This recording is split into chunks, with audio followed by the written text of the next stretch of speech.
지금 이 시간부터는 이종훈 시사평론가, 김태현 변호사와 함께합니다. 어서 오세요. 네, 안녕하십니까. 안녕하세요. 네, 지금 서울 종로 저희가 리포트로 현지 판세 저희가 전해드렸는데 지금 각종 여론조사도 계속 나오고 있습니다. 저희가 동아일보 여론조사를 준비해 봤는데 어제 저희가 또 중앙일보 여론조사도 보여드렸지만 보니까 아직 좀 이낙연 후보와 황교안 후보 20%포인트 이상의 차이를 좀 보이고 있거든요. 네, 그러니까 뭐 두 분이 워낙 그 유력 대선 주자기도 하고 네. 대선 주자 관련한 뭐 그동안의 뭐 지지율 추이라든가 이런 것도 우리가 쭉 지켜 이제 봐온 바가 있는 거고요. 네네. 이제 거기서 뭐 큰 뭐 이렇게 차이가 지금 없는 거 아닌가 이런 생각이 좀 들긴 해요. 예, 그런데다가 또 이낙연 전 총리 같은 경우에는 지금 이제 정세균 총리가 여기를 어떻게 보면 텃밭으로 약간 좀 가꿔놓은 그런 그 효과를 좀 이렇게 후광 효과를 좀 보는 그런 측면도 좀 있는 것 같습니다. 예. 아무리 그래도 이제 역시 이제 그 총선 시기가 다가오게 되면 투표일이 다가오게 되면 그래도 이제 각 진영이 이제 지지층이 이제 뭉치기 때문에 그때 좀 가면 아마 이렇게 격차는 좀 줄어들 가능성이 좀 높지 않나. 예, 이제 그래서 이제 최대 관전 포인트는 뭐 줄어들긴 줄어드는데 그러면 그 상태에서 과연 이렇게 반전까지 가능하겠는가? 예. 예, 이게 이제 굉장히 이제 주목이 되는 부분이고요. 네. 두 분 다 지금 뭐 여야의 대표적인 지금 유력 대권 주자이기 그렇죠. 때문에 예. 패배하면 상당히 지금 이제 상처가 클 것으로 좀 예상되지 않습니까? 예. 그래서 뭐 지금 앞으로 아마 굉장히 좀 두 분 다 총력전을 펼치지 않을까 이렇게 예상이 됩니다. 네. 네, 변호사님 지금 이제 총선이 이제 한 달도 채 남지 않았는데 여야 모두 지금 공천 갈등이 있는 것 같아요. 뭐 현역인 민병도 의원부터 이 문희상 국회의장의 아들인 문석균 씨가 공천에 반발해서 무소속으로 출마하겠다 이런 의사를 보이고 있는 것 같습니다. 뭐 일단 야당 쪽은 네. 뭐 홍준표 전 대표의 이제 무소속 출마가 가시화된 거고 여당 쪽은 이제 말씀하신 대로 민병두 의원뿐만 아니라 이제 문석균 씨도 지금 무소속 출마한다는 거거든요. 네네. 차정수 전 금천구청장도 마찬가지고요. 네. 그러니까 이해찬 대표는 굉장히 이제 강하게 복당은 없다라고 이제 얘기를 하고 있지만 네네. 그런데 시계를 돌려서 2016년으로 보면 네. 본인도 사실은 컷오프 됐는데 무소속 출마했다가 당선되고 복당한 거예요. 그렇죠. 그렇기 때문에 지금 다시는 뭐 해당 행위에 대한 복당은 없다라는 저 얘기들을 예. 무소속 출마하고 있는 사람들한테 어느 정도 그게 이제 경고가 될지는 사실 좀 미지수고 네. 지금 보시면 나름대로 저 무소속 출마하는 사람들 믿는 구석들이 있는 거예요. 예를 들면 시흥 금천구 같은 경우에는 이 서울 시내에 있는 여러 지역구 중에서 민주당한테 유리한 지역 몇 개 꼽으라 하면 세 손가락 하나 들어갈 정도로 민주당 기준에서 밭이 좋은 데거든요. 네. 더군다나 금천구청과 구청장 출신들은 지역 기반이 탄탄합니다. 그렇기 때문에 무소속 출마로 나가도 본인이 당선 가능하든지 최소한 민주당 공천받은 사람의 표가 갈려도 미래통합당 쪽으로는 안 넘어갈 거라는 자신이 좀 있는 거거든요. 네네. 저 의정부도 마찬가지예요. 문석균 씨 같은 경우에도 예. 아버지 때부터 해왔던 지역구기 때문에 이 지역 조직들을 장악하고 있는 것이 있을 거고 네네. 그리고 지금 저기 이제 전략공천으로 갔던 오영환 씨 같은 경우에는 처음에 갔을 때 민주당의 그 지역에 있는 지역위원회로부터 아주 좋은 평을 받지 못했어요. 굉장히 예. 불만선이 쏟기들 얘기들이 이제 언론에 보도되고 있거든요. 그러니 네네. 아마 문석균 씨도 무소속 출마에도 자신 있다라는 거죠 지금. 예, 그렇군요. 그런데 문희상 국회의장의 아버지잖아요. 현역 네. 국회의원이고 일단 국회의장이니까 현재는 무소속 상태인데 그렇죠. 지금 이런 사태에 대해서 아무 얘기도 안 하고 있다는 거는 문희장의 의중이 어디에 있다고 봐야 될까요? 글쎄요, 뭐 문희장 같은 경우에는 예전부터 그런 얘기를 해왔어요. 아들도 어제 50이 넘었고 아들의 자유의사로 하는 것이기 때문에 공식적으로는 그렇습니다. 내가 출마해라 마라 할 상황이 아니다라고 이제 얘기를 했습니다. 네네. 그래서 이제 출마를 시도하다가 출마를 당해서 못하게 되고 지금 네. 이제 무소속으로 나간다는 거 아니겠습니까? 예. 뭐 예전에 문희상 의장이 했던 얘기대로 그대로 지금 가지고 오면 50이 넘은 아들이 자발적으로 본인이 무소속 출마한다고 하고 네. 기존에 내 밑에서 있었던 지역의 어떤 지역의 조직들이 내 아들을 따르겠다는 걸 내가 지금 어떻게 하라는 말이냐 뭐 공식적으로 이렇게 얘기할 겁니다 아마. 예. 그렇지만 아마 내부적으로는 글쎄요 문희상 의장 입장에서 말리려면 어느 정도 말릴 수 있지 않았겠습니까? 아버지 아들 사이인데. 그런데 지금 여러 흐름으로 봤을 때 기존의 문희상 의장과 같이 하던 조직들이 문석균 씨랑 같이 좀 일하려는 움직임이 있는 것 같고 네네. 문희상 의장도 여기에 대해서 공식적인 얘기가 없는 걸로 보면 어느 정도 그냥 묵인하고 있는 건 아닌가라는 추측은 해볼 수 있을 것 같습니다. 그렇겠네요. 네, 이런 무소속 출마 움직임 때문일까요? 이해찬 대표 강경카드를 꺼내 들었습니다. 함께 들어보시죠. 김종인 대표가 정치적으로 좀 잘못된 판단하셨다고 하는데 그 정치적 의미가 내일 정식으로 기자회견 한다니까요? 본인이 탈당해서 무슨 출마하고 본인은 자유된 거고요. 뭐 어떻게 생각할지 모르겠어요. 우리 당에서 출마를 준비하다가 공천을 받지 못해서 탈당하여 무소속으로 출마할 경우 영구 제명하겠습니다. 또 호남 지역에서 다른 당 소속으로 출마하여 당선되거나 된 후에 우리 당으로 입당 또는 복당하겠다며 선거운동을 하는 사례들이 있는데 이 경우에도 우리 당은 입당 또는 복당을 불허하겠습니다. 김태현 변호사님이 이 사안에 대해서 좀 언급을 해주시긴 했지만 사실 처음에 제가 봤잖아요. 2016년 총선 때 이해찬 대표 당시 김종인 대표의 그 공천에서 탈락을 하고 네. 무소속으로 새누리 출마해서 복당해서 다시 또 당대표까지 된 거죠. 그렇죠. 그런데 이제 무소속 출마하면 영구 제명하겠다 이런 명을 내렸을 때 뭐 내로남불 아니냐 이런 지적도 나오긴 해요. 그러니까 뭐 일단 영이 안 서죠. 네. 그러니까 이제 단순히 복당만 했을 뿐만 아니라 복당만 한 게 아니고 네네. 당 대표까지 했단 말이에요. 네네. 지금 하고 있잖아요. 네. 자 그러면 이렇게까지 나중에 잘 될 수 있는 가능성이 누구라도 다 있는 건데 네네.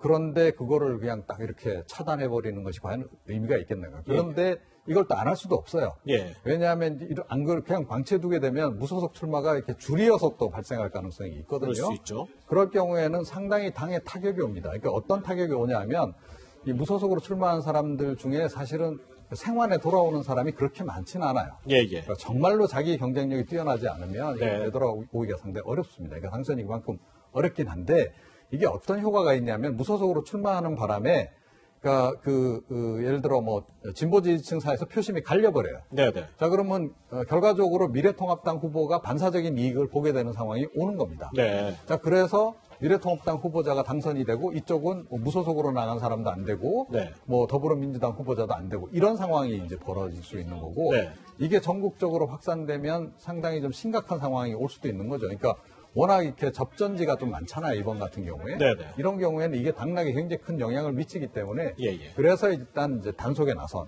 그런 상황인데요. 그런데 그럼에도 불구하고 이번에 보니까 은근히 무소속으로 좀 출마하는 사람들이 좀 이렇게 적지 않을 뿐만 아니라 네네. 상당히 좀 그 의미 있는 무소속 출마자들이 지금 늘어나고 있는 게 좀 문제죠. 그러니까 예. 민병두 의원 같은 경우에는 네네. 이게 좀 함의하는 의미가 꽤 크다라고 저는 봐요. 아, 그래요? 이번에 어찌됐건 뭐 좀 약간 묻힌감은 없잖아 있지만 그래도 전반적으로 보면 친문 공천이 네. 이루어졌다라고 이제 전제를 했을 때 네네. 그러니까 비문계 내지는 당의 비주류들이 상당히 좀 소외가 많이 됐거든요. 네. 공천 탈락한 분들도 많고 이분들이 본격적으로 좀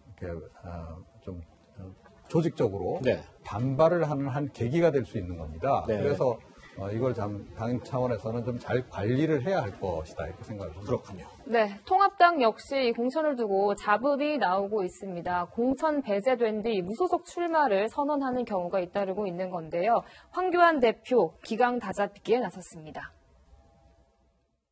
탈당이 하기 싫어서 타협책으로 양산으로 왔는데 그마저도 협잡으로 이런 공천을 하려고 하니 저로서는 만약 제가 탈당한다면 황 대표 탓이죠. 경쟁자 천억이 공천을 한 그 탓이죠. 일부 책임 있는 분들이 당의 결정에 불복하면서 자유민주 대열에서 이탈하고 있습니다. 총선 승리라는 국민 명령에 대한 불복입니다. 지역을 수시로 옮기면서 억지로 명분을 찾는 모습은 우리 당의 위상을 떨어뜨리고 정치 불신만 더 키울 뿐입니다.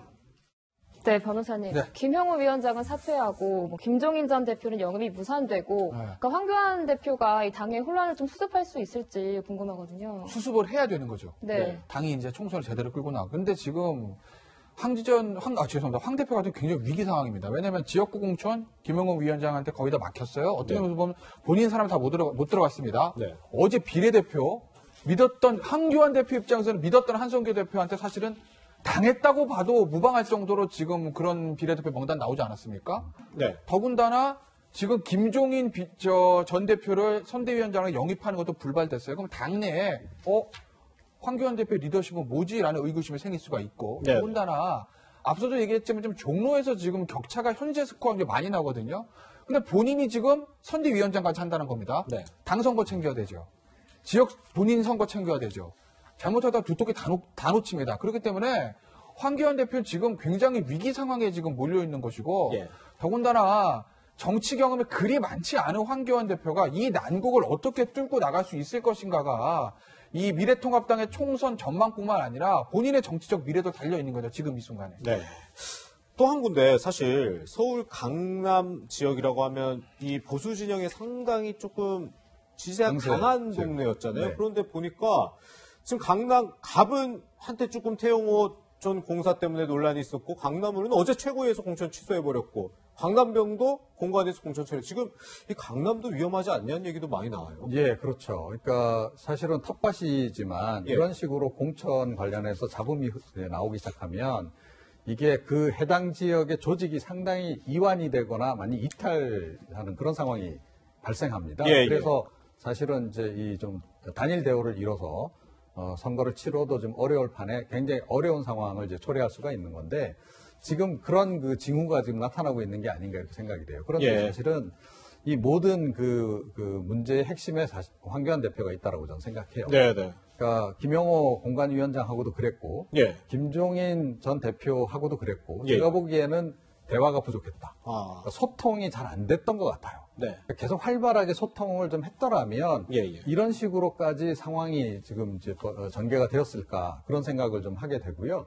그 부분에서 사실은 여전히 그 황교안 대표의 리더십 내지는 정치력에 조금 좀 그 결함이 좀 있는 게 아닌가 이런 생각이 좀 들거든요. 네. 그러니까 지금부터라도 저 지역 같은 경우에 확실하게 챙기지 않으면 그러니까 의외로 당 조직이 와해됨으로 해가지고 미래통합당 후보에게 좀 더 유리한 상황을 만들어줄 수도 있는 그런 그 국면이 아닌가 이렇게 생각합니다. 네. 네, 통합당에서는 지금 이 비례용 위성 정당인 미래한국당의 공천을 두고도 갈등이 나오고 있습니다. 변호사님, 네. 보니까 지금 황교안 대표가 공들여서 인재 영입을 했던 그 인사들이 모두 이 순위가 이 당선권 바뀌더라고요. 그렇죠. 당선권 바뀌고 나름대로 이제 아까도 연결해서 말씀을 드리면 황교안 대표 같은 경우에는 김영호 공관위원장에게 전 공관위원장에게 공천권을 위임하고 그리고 이제 미래한국당에게 비례대표 이제 공천권이 넘어가고 그렇다 하더라도 본인이 영입했던 사람들 인재들을 어느 정도 배치하고 싶은 욕구는 있었을 거거든요. 근데 이게 지역구도 막히고 비례대표도 막혔어요. 그럼 이건 사실은 이게 주는 메시지는 단기적으로 총선 이후에 황 대표 개인의 대선 플랜, 네. 그 다음에 미래통합당의 원내 전략에도 문제가 있을 뿐만 아니라 장기적으로 봤을 때는 다음 22대 총선 앞두고 누가 보수 정당에 들어오려고 하겠습니까? 저기 인재 영입해서 들어가봐야 지역구도 못 받고 비례도 못 받고 이거 낙동갈 오리알 된다라는 생각이 들면 예. 장기적으로 봤을 때 인재 수요에도 문제가 있는 것이거든요. 네. 그래서 미래한국당의 한성교 대표가 어쨌든 독립된 정당이니까 나름의 기준을 가지고 공천하는 건 좋지만 최소한 미래통합당에서 영입을 했던 인재들 중에 일부는 상위 신분에 배치할 필요가 있었다. 제 개인적으로 가장 아까운 사람들은 윤봉길 의사의 소녀였던 윤주경 씨. 예, 예. 그 다음에 탈북자였던 지성호 대표. 예. 그 다음에 페이스북 일본 미주 책임자였던 박재성 씨. 예. 이런 사람들은 어떤 면에서 보면 보수 정당의 컨셉도 맞고 약점들을 보완해 줄 수 있는 사람들이었거든요. 네. 이런 사람들은 최소한 상위 순번에 배치해서 당선시킬 수 있게 하는 것이 저는 개인적으로 맞았다고 봅니다. 그렇군요.